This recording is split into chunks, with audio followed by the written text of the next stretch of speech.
Our speaker is Mr. Masaki Morisawa, Senior Product Manager for Gale Asia, and he is actually based in Japan. Mr. Masaki is an expert in utilizing databases to the best of their ability. I have heard him presenting before, and he is fantastic. So please enjoy the session. Mr. Masaki, the floor is yours. When we spend time thinking about how we can't change the world,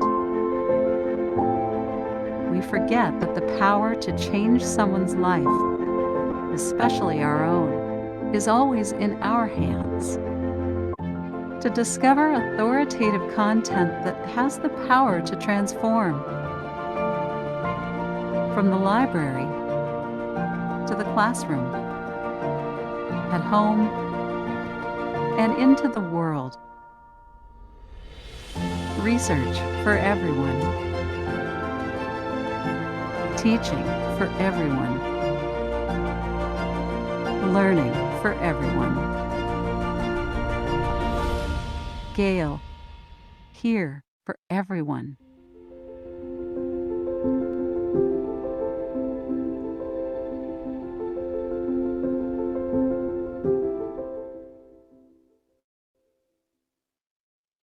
Hello, I am Masaki Morisawa from the publisher Gale, and today I'm very happy to be sharing with you some of my thoughts on how we can help students nurture important life skills such as critical thinking skills and empathy.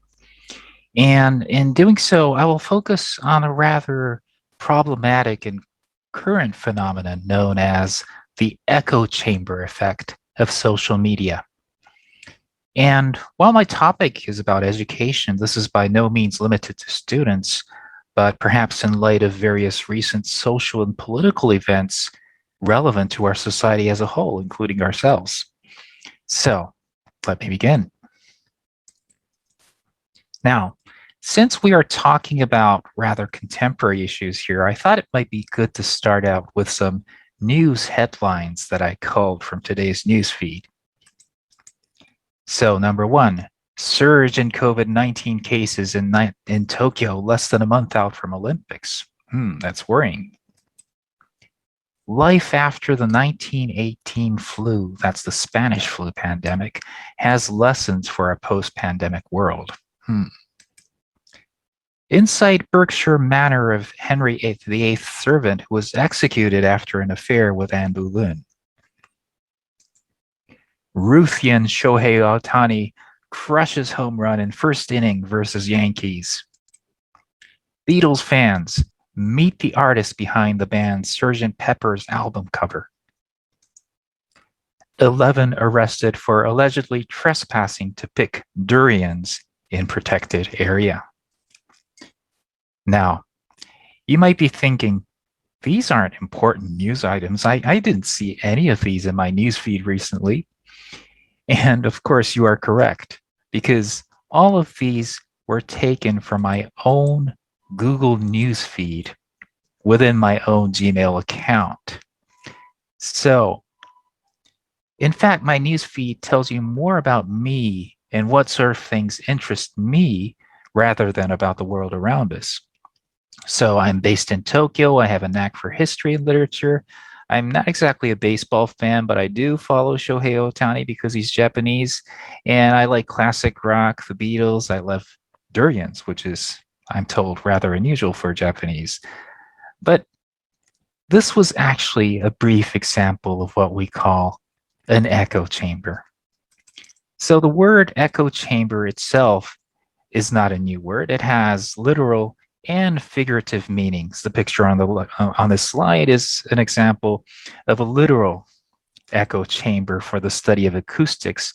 But of course, we are more concerned about the metaphorical use of echo chamber here. The second definition, an environment in which a person encounters only beliefs or opinions that coincide with their own, so that their existing views are reinforced and alternative ideas are not considered.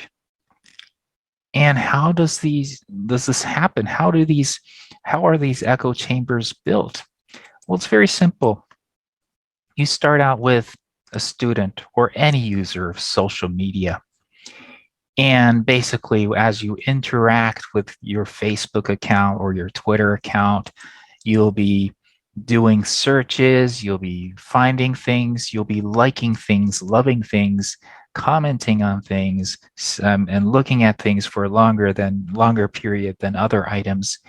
And as you do all of this activity, these social media services will be collecting all of that data about you, what you are interested in, what kind of things glue you to the screen. And as they analyze all that data, they start feeding you with similar information that they think you'll be interested in. So basically, they'll be feeding you these clickbaits or these ads that hopefully are interesting to you. So hopefully you will click on them and they can receive more targeted ad revenue or other services that they profit from. And this whole activity, as it's kind of repeated, becomes your own echo chamber.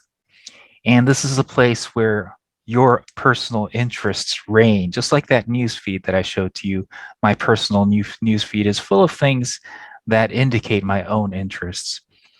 And this echo chamber itself is not necessarily an evil thing, as long as you, the user, are conscious of it and that you're conscious of the fact that you're sharing such information to the services and that the information you're seeing here are basically a reflection of yourself. They're built based on your own activities and services. The problem is sometimes as the user becomes more and more immersed in this kind of self-serving, self-amplifying universe, some things that are not of personal interest to them, but perhaps of grave interest to society as a whole, things like social issues, social problems, injustices, unpleasant truths, may fail to penetrate this thick wall of the echo chamber.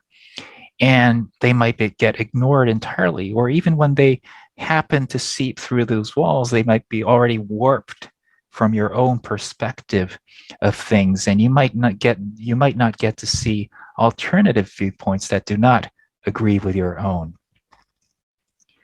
And as an environment for young students who are still in the process of shaping their own view of the world, this can be a kind of a risky place to be.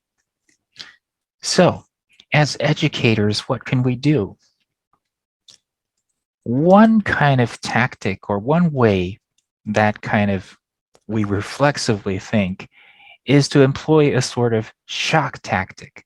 Drag the student out of their comfort zone, shower them with information and perspectives that counter their own, shock them with the realities of life. You're wrong. There's a totally different viewpoint out there, and force them to swallow it.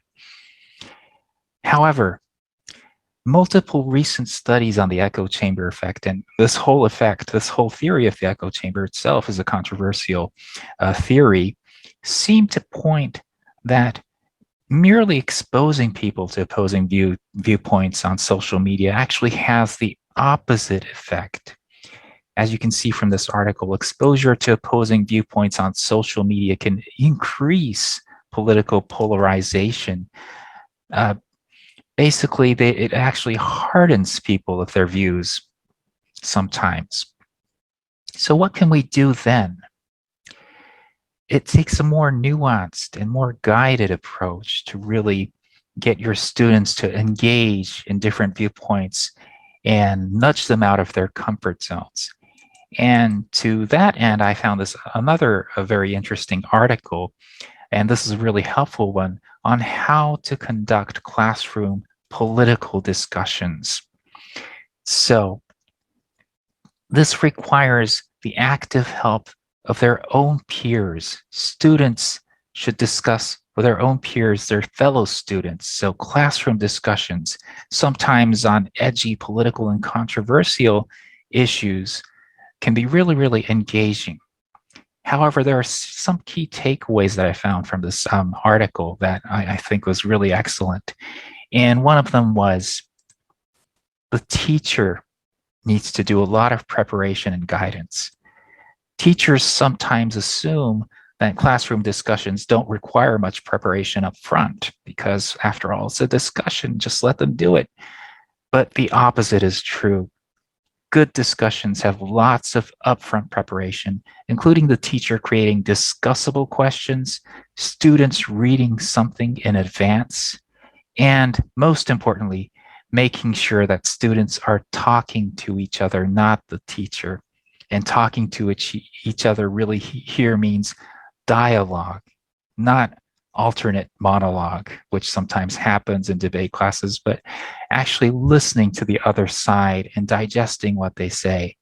And to that point, another person in the article says, in debate, debaters must be prepared to argue both sides of an issue in order to win. So say you are doing a debate on abortion and your personal beliefs are like pro-life. You're against abortion. But within a debate class, you actually have to learn the other viewpoint and have to be able to argue effectively the other viewpoint, which is anti-abortion, pro-choice, in order to really do a deep, convincing argument in debate. And this really requires listening skills, reading skills, understanding critical thinking skills, and perhaps most importantly, empathy. And all of this requires a lot of preparation of the teacher and the students. And it is in this preparation and in the actual carrying out of these activities that I feel that our library databases, such as the ones that we publish at Gale, can be of some help. For instance, at Gale, we have a whole suite of student-oriented resources called Gale in Context. And this is a really great resource that provides an excellent hunting ground for students and teachers alike for various types of material on contemporary and social issues, essays, opinions, news and magazine articles, reference work, statistics, images, and videos. But what distinguishes it most is how all of this information is organized and presented and packaged to the user. So Gale in Context, while nominally it is a database, it's a little bit different from your typical database structure because it employs a website-like thematic portal structure. And it's designed more for browsing and exploring rather than simply searching, typing a keyword and retrieving a long list of things that you have to comb through. And the greatest feature is called what we call a topic page within each product. So this is a product called Opposing Viewpoints, and it has many hundreds of actually topic pages like these. And this is a topic page on quarantine and isolation measures. And it contains various types of content, which are segregated in individual content buckets. And we only show them the top 3 items of any individual bucket, which they can click on to view the entire list. And what this does is it makes them conscious that there are many different types of material here. There are reference articles, news articles, academic journals, viewpoint essays, and all of these have different purposes or written for different audiences. So they need to really distinguish the differences and be conscious of them. So that's the great thing about how these pages are organized. And within these pages, students can really engage with multiple documents written from many different perspectives for deeper understanding. And these are what we call the various viewpoint essays. And the great thing is these are real life essays written by real people. So these are real things. These are not watered down or sanitized sample arguments that you might find written by freelance writers and the like. These are real people actually making real arguments. However, they are always prefaced by an editorial commentary, which you can see in that light blue area here, giving a brief introduction as to the context of the issue and the writer and the argument, along with things like questions to ponder as you read along and key points. So the student is guided in a way in reading the article. And apart from these rather polarizing viewpoints, we also offer various other things like neutral reference articles, high-level academic studies, interactive statistics, images, and videos. And all of this kind of encourages students to tackle an issue from multiple perspectives and brings a really rich, multi-layered context in which they can really discuss things in depth. And we also have excellent annotation and collaboration tools. You can highlight any part of the text in any color you like and add annotations, send it to your Google Doc, and share it with your peers. And one really creative way that one of our customers did use this feature, and this is from a high school in California, where they employed this in a 10th grade English course called Freedom and Change in America. They actually made students to select 6 different contemporary articles from Gale in Context from one of the specified topic pages. And each student, while reading the article, would divide that article into chunks. And they are made to highlight the 3 most important words within each chunk of the article. And after they highlighted those 3 words, then they have to use those 3 words to paraphrase what each chunk was about. And this was really an effective way to get the students to really read and understand and demonstrate that they understood the article. And it was also a really great way to engage students like ESL students who may have difficulties reading English in many ways. So that's a really great example, I hope. And another effective way to engage students, and this is a totally different angle, is to use their curiosity about things that are new, curiosity about the unknown, and in short, their curiosity about science. And this is another really interesting article that I found in Yale News, which said that a Yale-led research team found that people who are curious about science, and curious is the key word here, it's not just about being knowledgeable in science, but really curious about science, are less polarized in their views on contentious issues than less curious peers. And they found that people who are more willing to engage with surprising information that runs counter to their political predispositions are generally more flexible about changing their views. And we also have a database for that, which is National Geographic Virtual Library.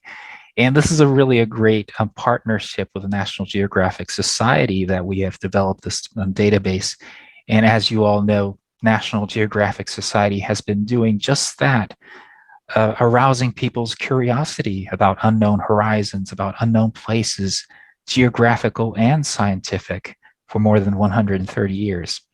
So take that COVID quarantine example, say that's your debate topic or classroom topic.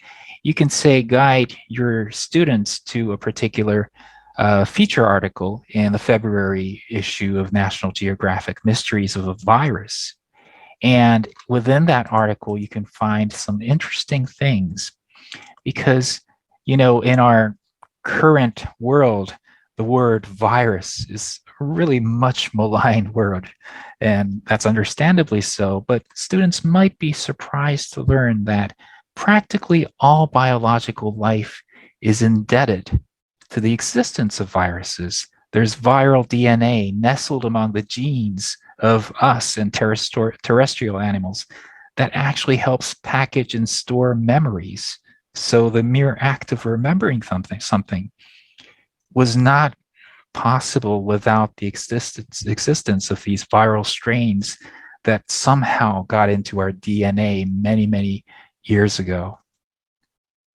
Or, of course, National Geographic is also great at bringing global perspectives to any issue.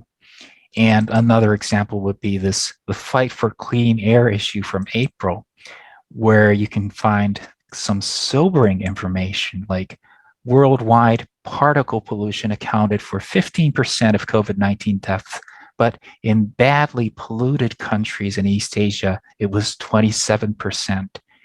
And with COVID, deaths happen right away. It's bad, but it's happens right away. But with air pollution, it just adds on over time. It's a pandemic in slow motion. And that's really a sobering fact and gives you a totally different perspective from which to look at this ongoing pandemic that we're now surrounded by. So, in conclusion, what can teachers do to help burst the students' echo chamber? As we have seen, shock tactics don't work. Simply exposing students to opposing viewpoints is not enough. They need to have guided close reading, and they need training on arguing and understanding, digesting opponents' views.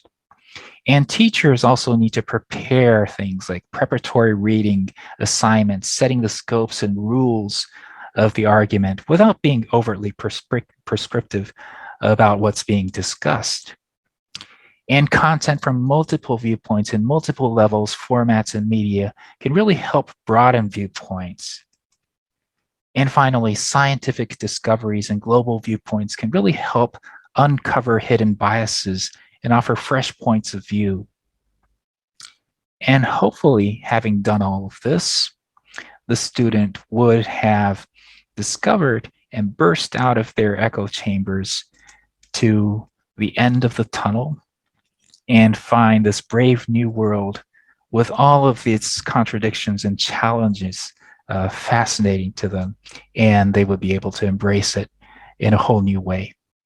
So thank you very much. Thank you, Masaki. Keith, I believe that you have some questions from our audience for Masaki. Yeah, we do actually. Masaki, I'm always your fan. Actually, I listened to you so many years. I have not found any presenter better than you are. So if you're a rock star in education, I'll follow you all the time. Okay, here are some questions from our audience. The things that we don't have much time, but I'll just highlight a few. Okay, one of the questions from a teacher is that our students' English skill vary, and not all of them may be confident reading some of the material. What can we do to help such students actually? Yeah, I think that's a great question. A lot of our databases, including our in-context databases, have several features built in to help with that. We have reading levels assigned for each article, so you can filter by reading level when assigning a reading material to them. We have machine translation built in, so you can translate the article into, say, Bahasa Malaysia. And we also have various tools like the Google tools where you can help highlight and annotate and go straight from a word to a dictionary. So there are many ways, I think, that can help the students to overcome those obstacles for the teacher's help. Well, I think with technology, students are so lucky these days. Yeah, it's true. Okay, another question from another teacher. You mentioned your product offer collaboration tools.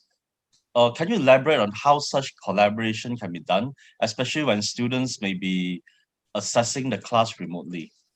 Yeah, I think that's a great question. And it also kind of connects to the previous session done by Google and Lenovo, because we have Google for Education built into the in-context database.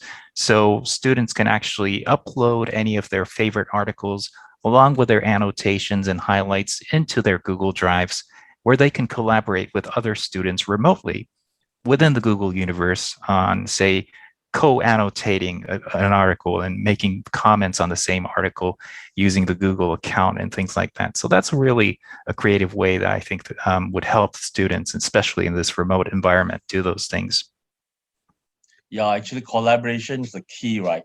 When the whole classroom learns together, everybody benefits. All right. I think I have just one last question before we move into the other session. You see, we have always been following National Geographic like a religion. We keep all the yellow copies in our library, and our storeroom is full of that. You mentioned something about National Geographic have videos. What kind of videos are those? I mean, taking from pictures into videos. Wow, that's really amazing. Can you share a little bit more about what videos are these? Yes, our National Geographic Virtual Library actually contains more than 430 National Geographic short videos. Most of these are like 2 to 3 minute short snippets, but they are about sciences, nature, basically everything that National Geographic covers. And the great thing is that they all come with total transcripts and closed captions. So even for students who are challenged in English, they can actually read on the screen or read at their own pace. So I think that's a great feature as well. Well, that's wonderful because, and also the videos are not too long, right? Because now the students' Absolutely. attention span is not really that long. 5 minutes or so is really good. That's the very nice length for video. So thank you so much, Masaki. We hope Thank to you, see Keith. you Thank you, for everybody. more session. Thank you. Thank you.